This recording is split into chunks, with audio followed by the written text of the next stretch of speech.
In 1986, IBM did something very strange. At the time, their flagship was the 5170AT, a 286 system running at 8 MHz. And then, in September of 1986, just 6 months before launching their all-new personal system 2, they made a 5162 Personal Computer XT Model 286. It's quite the oddball in a case similar but not identical to the XT, and a 6 MHz 286.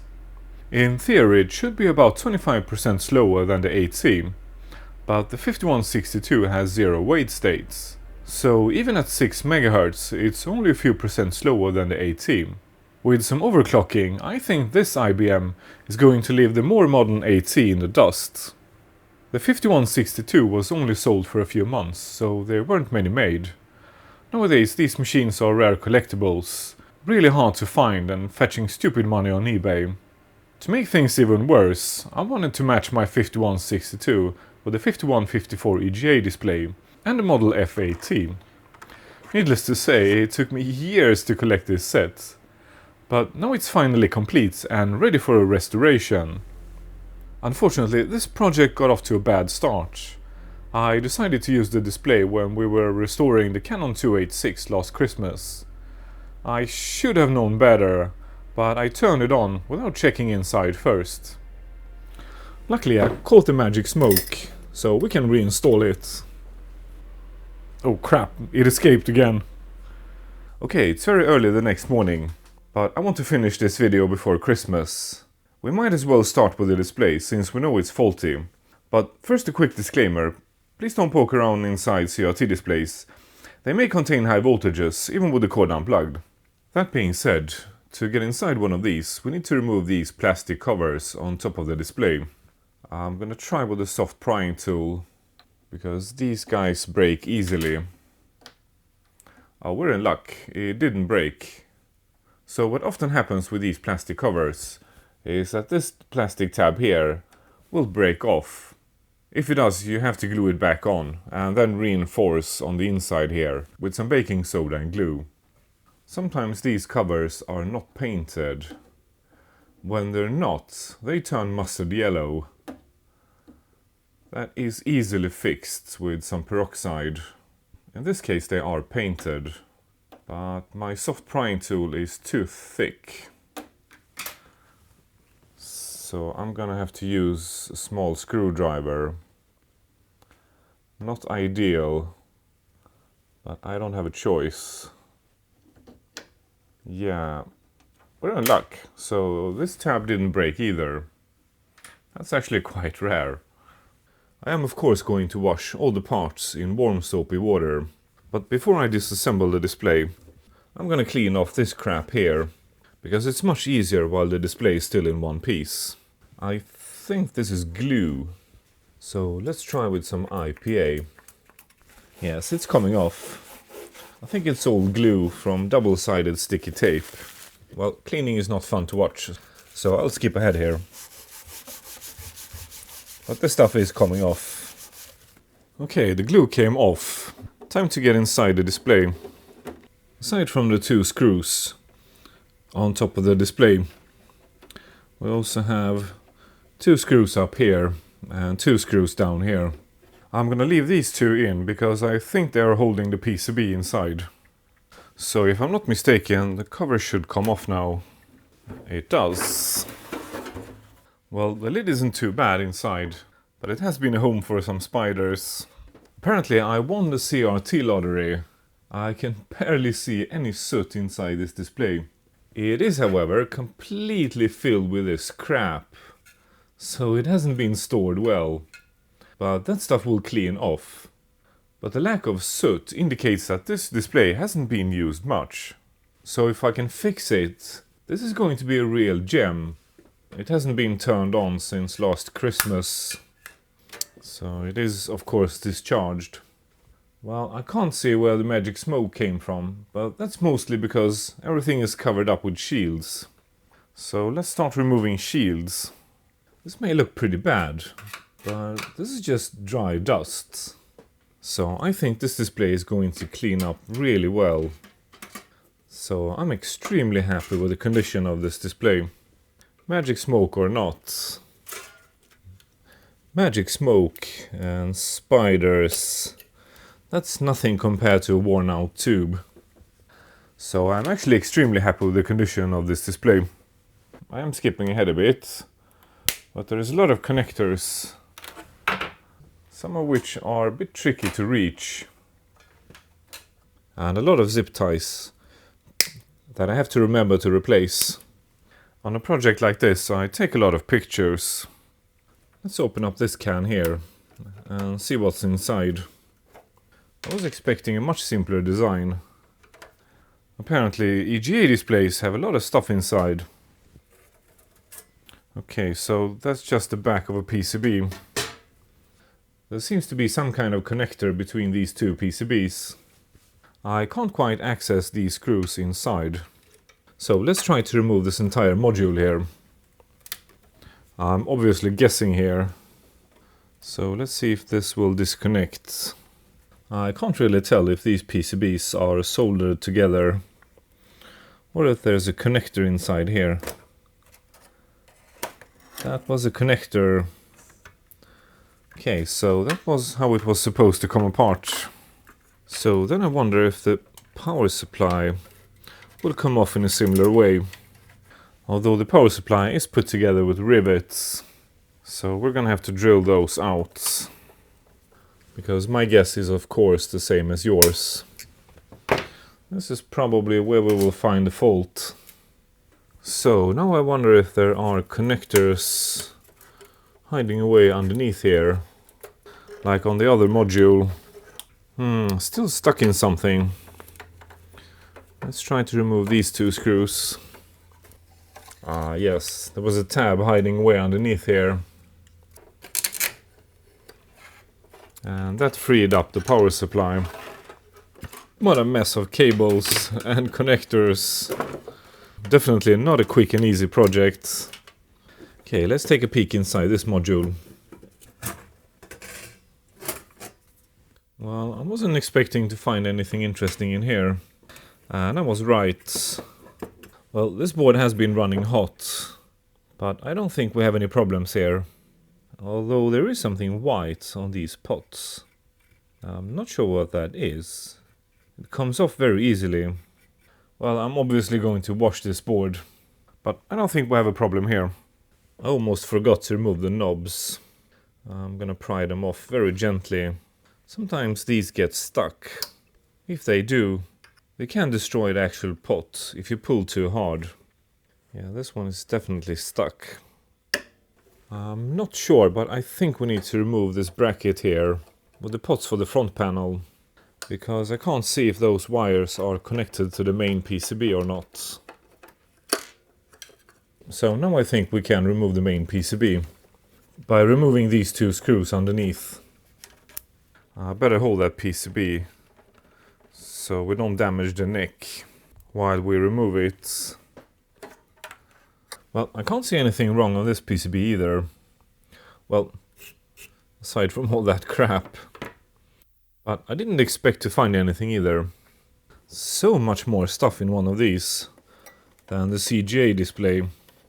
I definitely don't recommend you take one of these apart, unless you really have to. In fact, I don't actually recommend that you even buy one of these, because there isn't much software that will take advantage of the 5154. Compared to the CGA display, this is definitely the most extravagant display in my collection. But who knows, maybe I'm wrong. Maybe there is a difference. So one of the things I want to do with this project is to compare the 5154 side by side with the CGA display and see if there is any difference when playing some early DOS games. Here's a better view of the condition of the tube.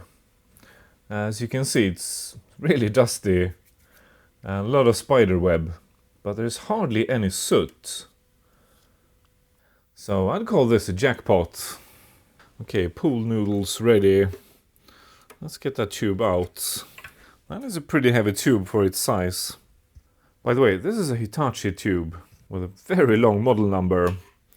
I can't see any dates, but I'm sure we will find one on the PCB. So a final look at the case before I wash it. So not stored perfectly, but at least everything is dry. So I haven't seen any corrosion at all. Okay, time to drill some rivets and take a look inside that power supply.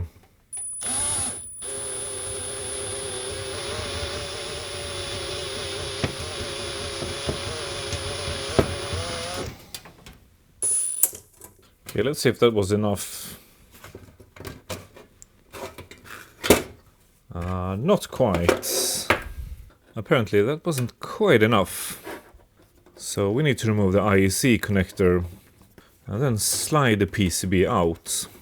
This was definitely not designed to be serviced. One more screw hidden away underneath the PCB. And more zip ties. So now this connector should come out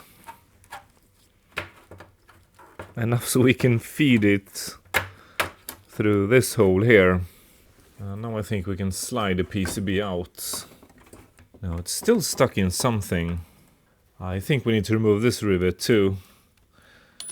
Yeah, definitely not service friendly. Oh, finally. Oh, that's interesting. My guess was almost right, and probably your guess too. It's a safety cap for sure, but this is not a REFA. That exploded cap is some other brand. In fact, if you're a regular viewer of this channel, you may recognize it from the PS2 video I made quite recently, about that Model 50 that got incredibly hot. The power supply in that machine had one of these caps too. This thing here has just completely exploded. So this crap here is that cap's guts.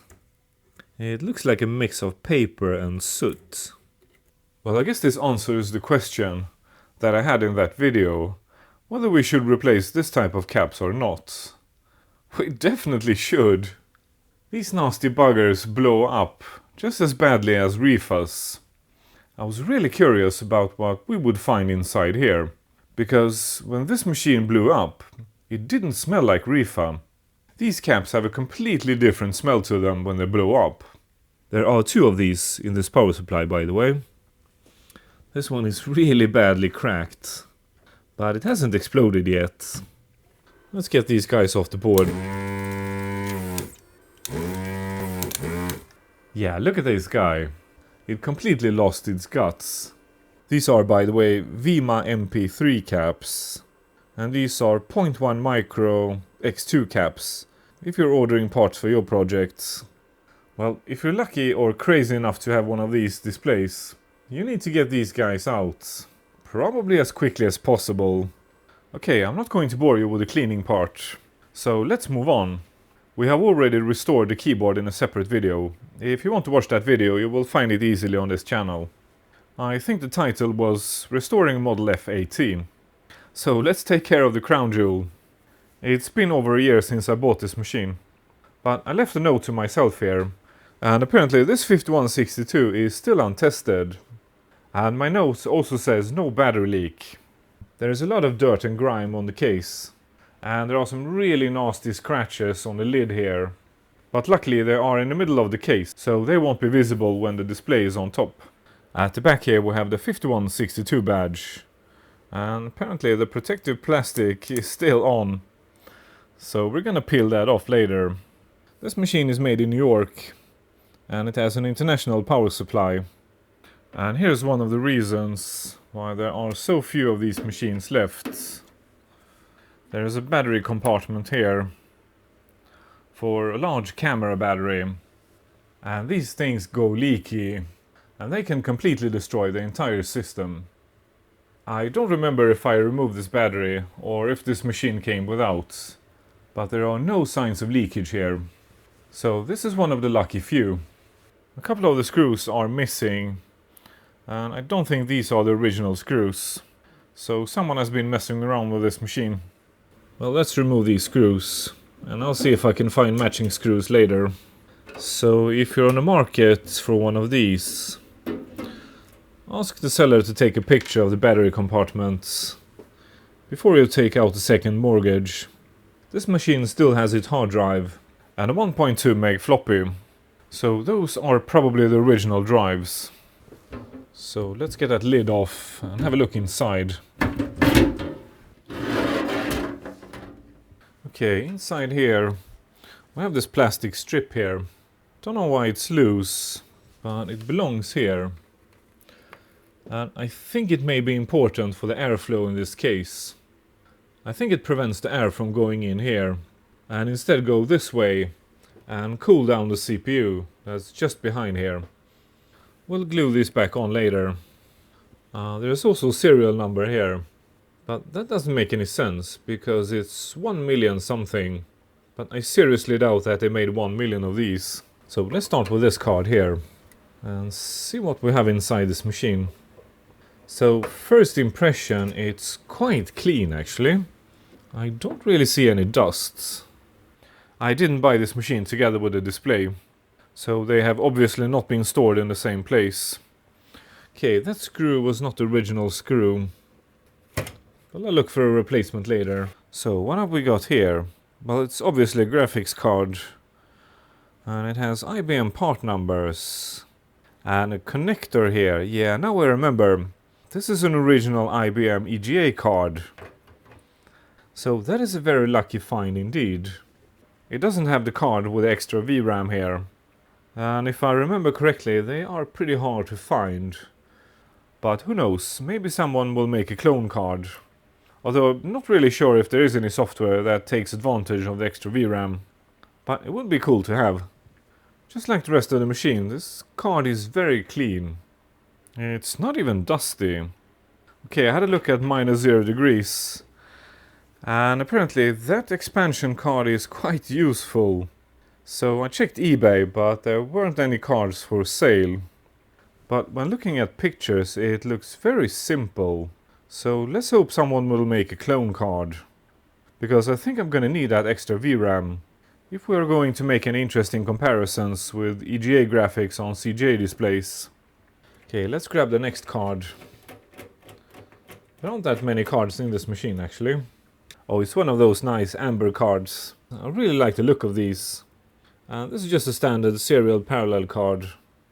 I don't see any IBM numbers, but that stamp looks very IBM-ish. Okay, I checked and sure enough, this is an original IBM card. I also did a Google search and apparently there are clone cards. But unfortunately I don't think it's open source. The next card is obviously the controller for the hard drive and the floppy. And it's missing the screw. Not sure if I can remove it without removing the drives first. Let's give this a try. Yeah, no surprises here. This is an original controller card from IBM. And just like the rest of the machine, it's really clean. So this IBM probably hasn't seen much use. To remove the drives, we have to unscrew 2 screws underneath the machine. Inside this hole here. And this machine is clean, even underneath. Unlike the 5160, this machine doesn't have any screws here. So maybe there's a bracket missing here. I can't quite remember.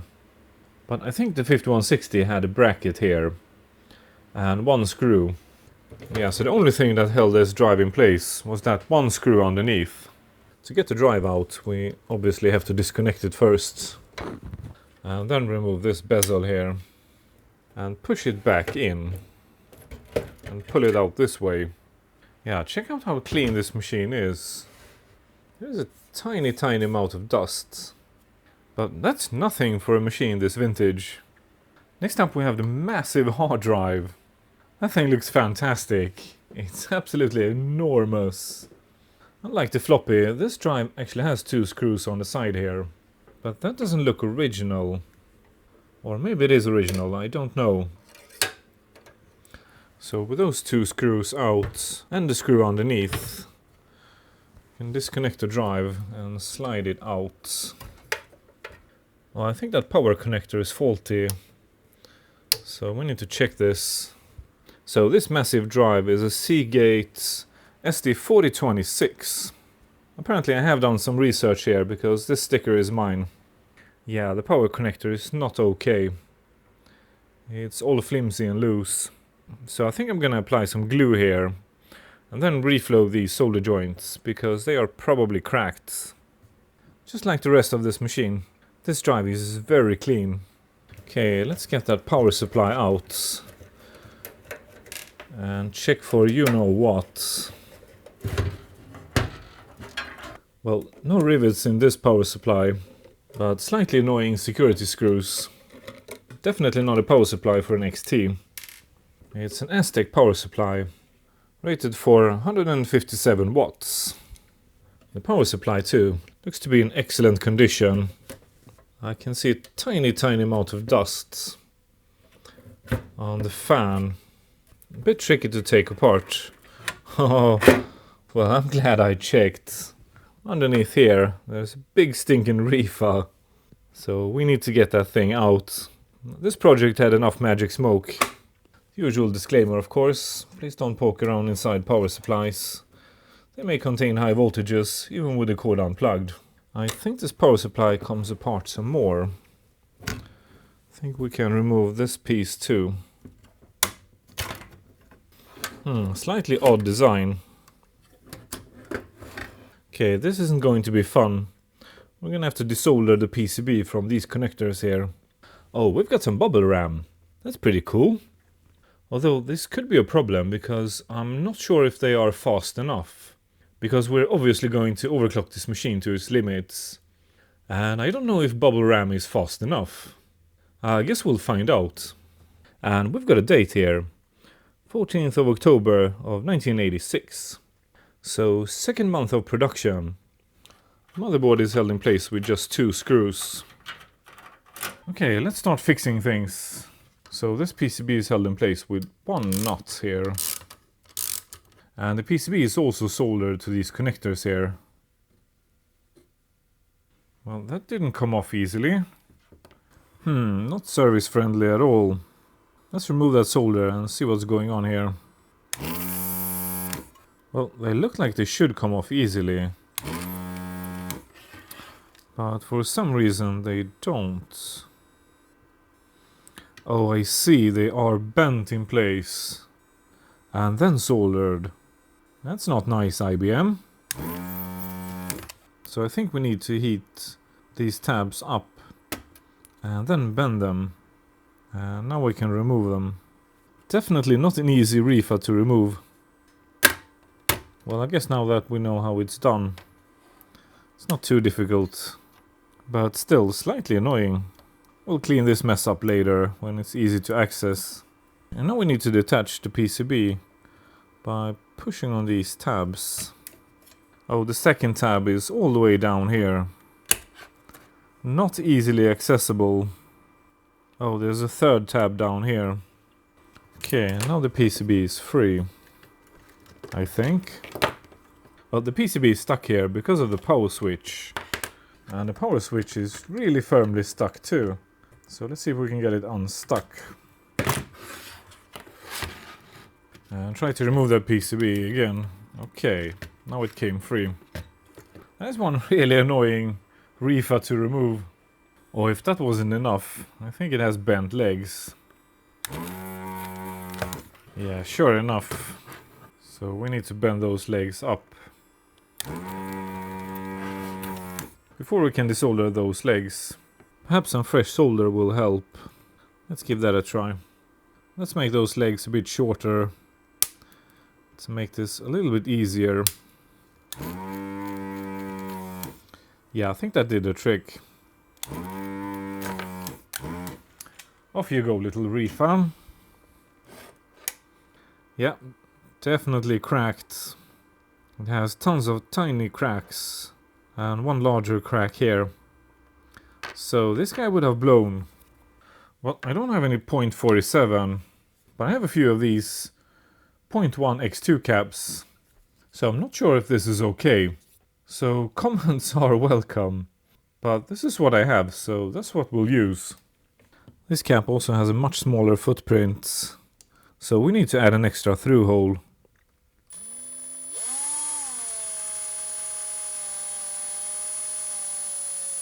This is a one layer board, so this should be okay. We also need to remove some of that solder mask. Yeah, that should be okay. Very janky. But this is what we've got. Not the best solution. But I don't want to delay this project while waiting for parts. And if this turns out to be a bad idea, I will of course replace it.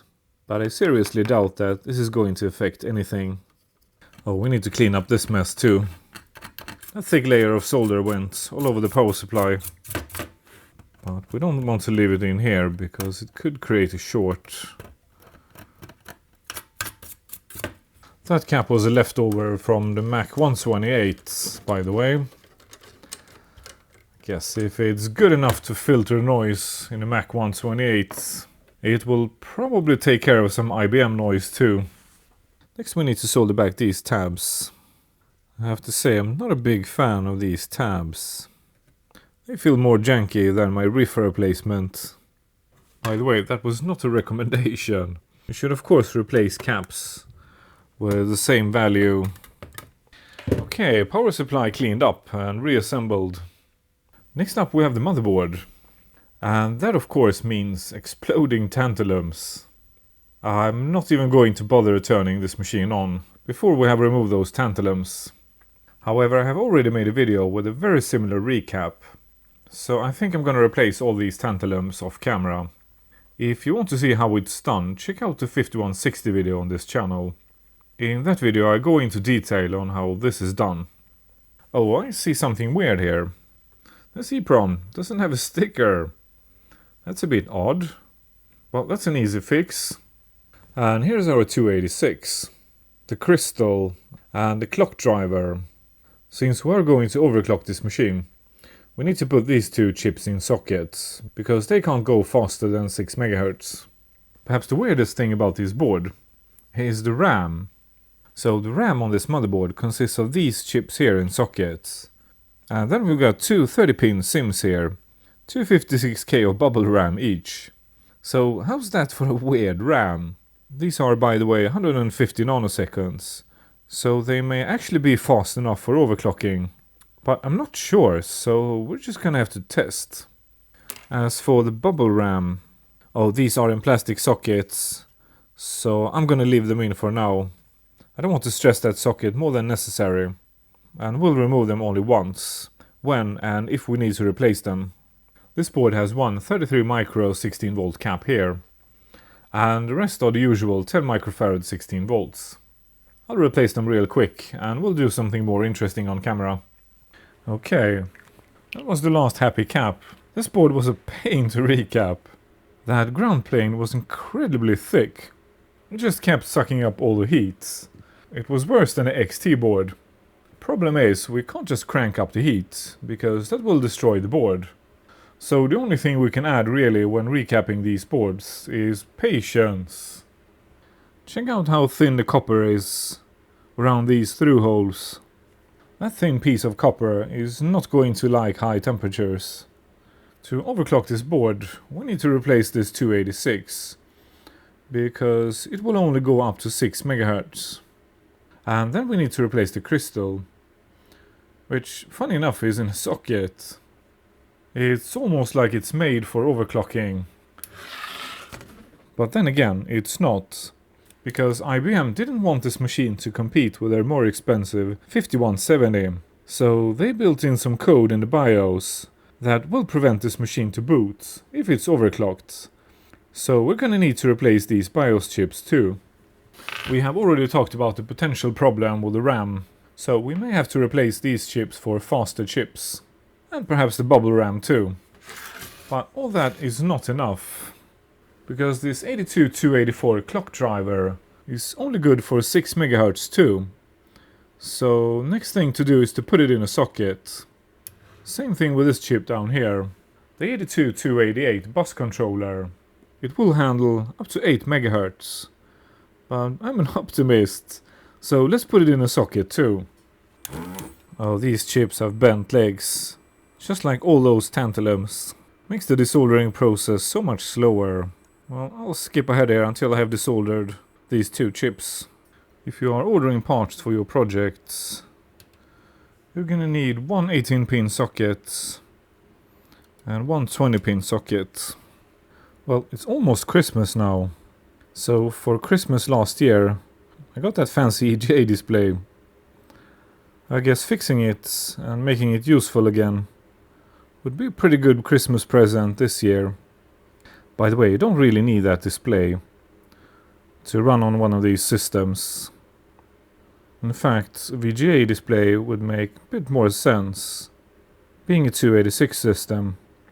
Same thing with the keyboard. You don't really need an FAT. You can use any old keyboard with a PS2 connector and a cheap adapter. But for this project, I'm going for perfection. I guess it's sort of the best and the fastest and the most extravagant system of the first generation IBM PCs. I found something weird and interesting here. Check out the motherboard.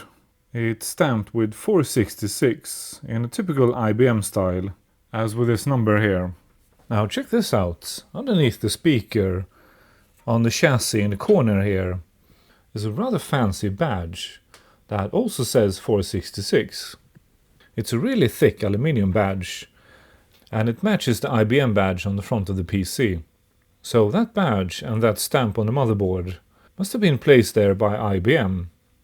I have no idea what it is. I don't think the camera picks this up, but it's a very shiny badge. Way too nice to be sitting there in the corner. With the motherboard installed, that fancy badge isn't actually visible.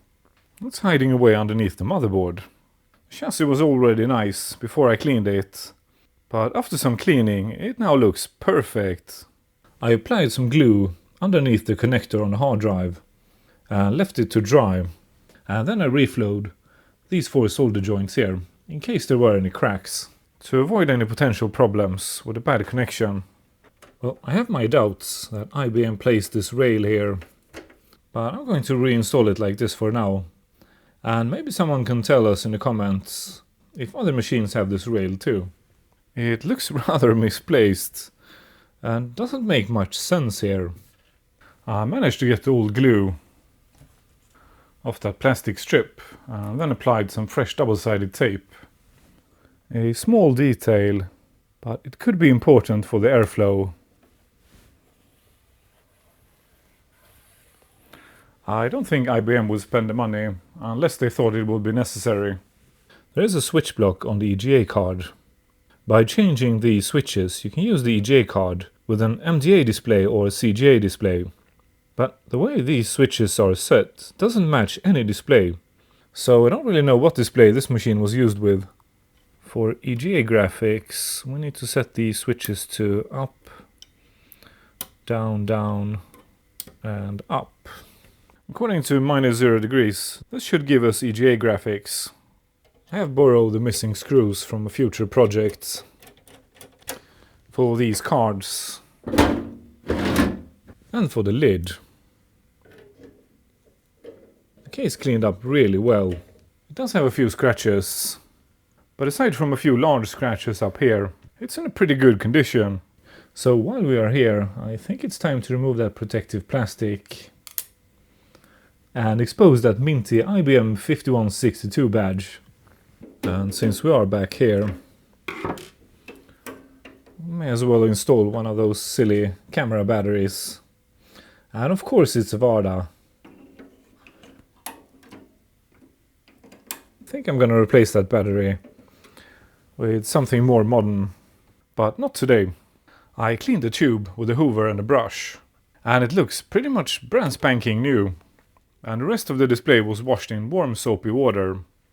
I don't think static is a thing in water, but to scrub down the PCBs I use an anti-static brush. Oh, there is a handwritten date here, by the way. 20th of October of 1986. How's that for a perfect match for the 5162? Interestingly enough, those leftover X2 caps from the original Mac project, they had the correct value for this board, and they even have the same footprint. If they're good enough for the display, let's hope they're good enough for the 5162 too. Okay, fancy IBM, I'm running out of time, and it's almost Christmas. We pretty much only have one shot at this. if I am to upload on time. So untested 5162 and a 5154 minus the magic smoke. Fingers crossed.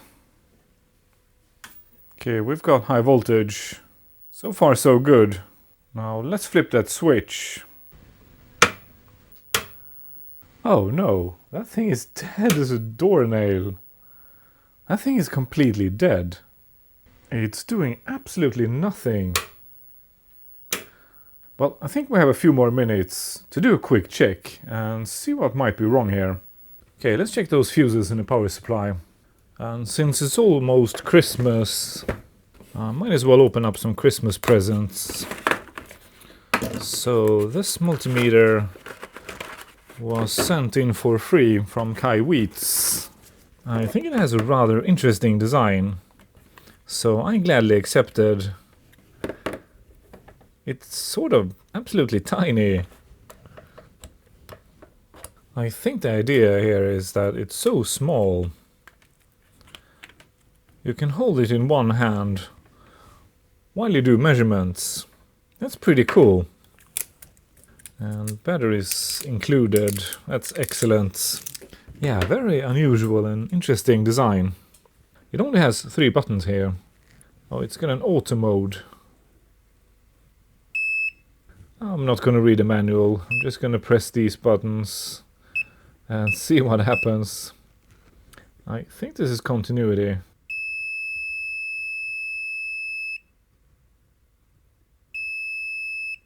Yes, it is. So let's check those fuses.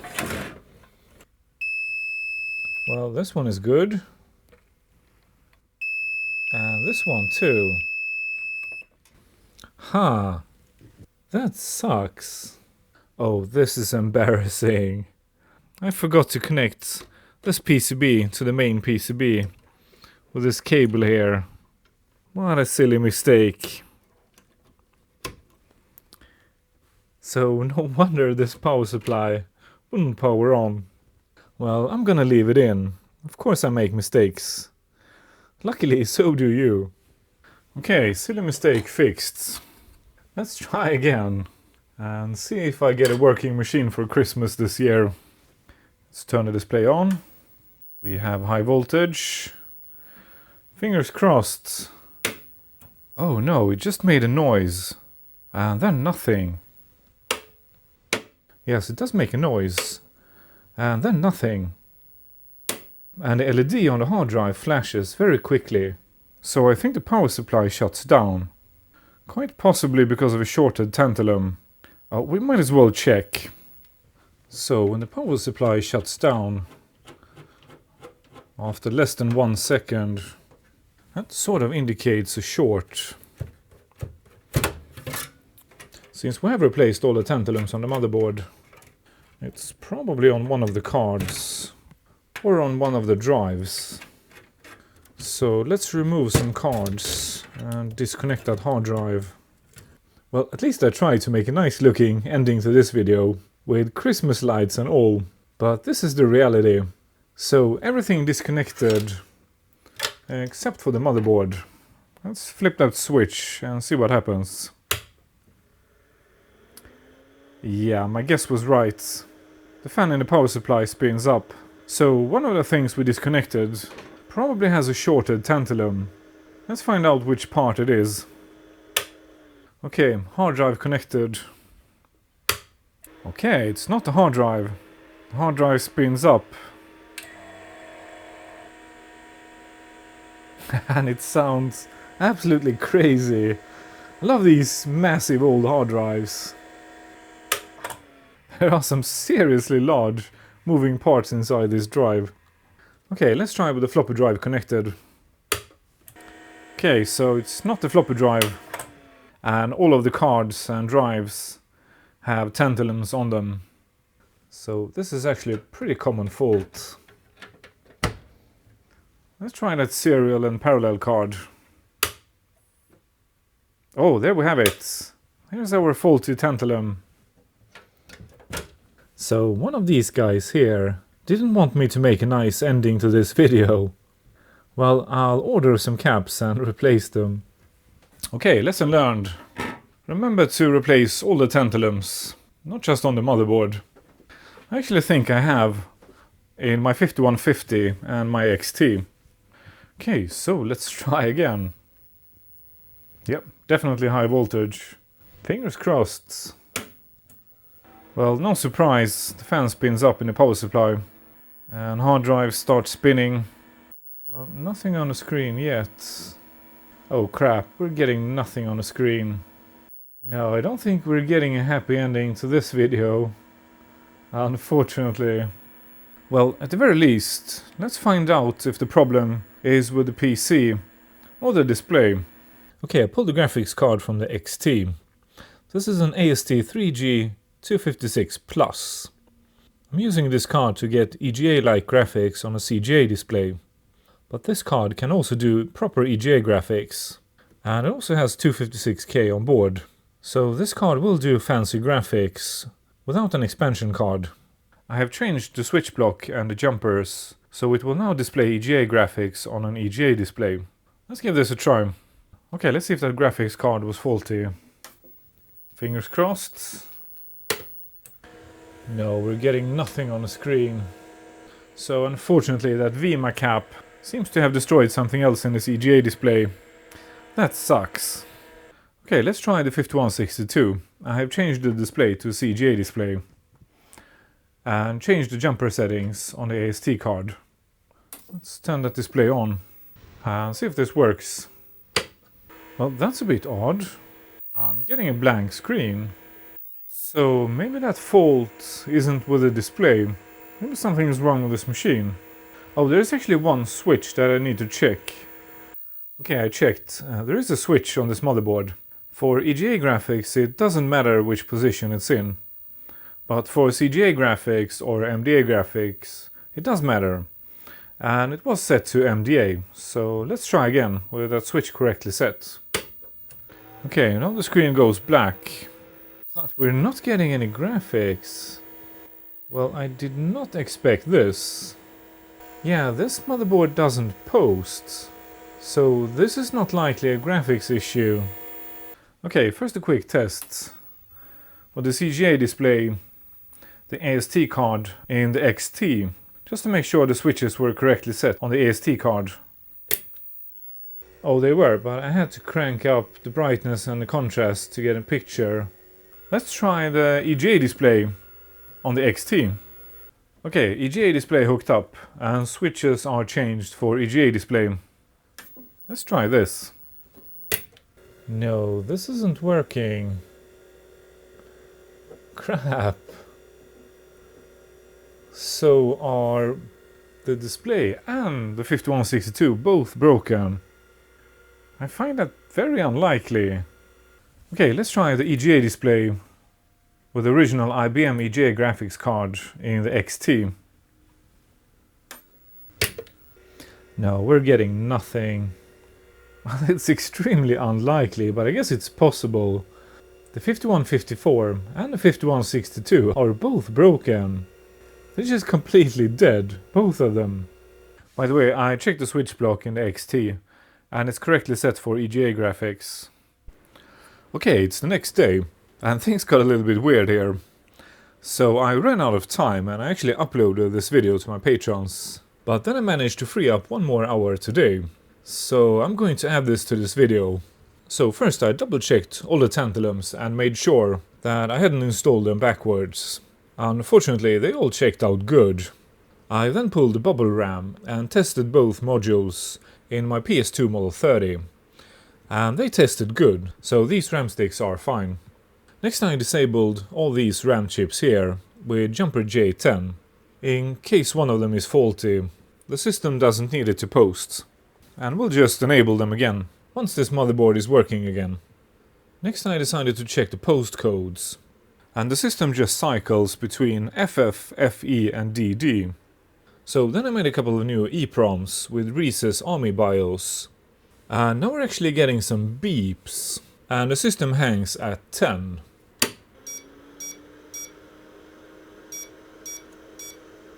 And we still don't have any graphics on the display. So the main suspect now is actually this EPROM here. because as I mentioned earlier, it came without a sticker, so there's a good chance that the data is damaged on this chip. If you have one of these machines and are willing to help out, I'd love to have a copy of that code.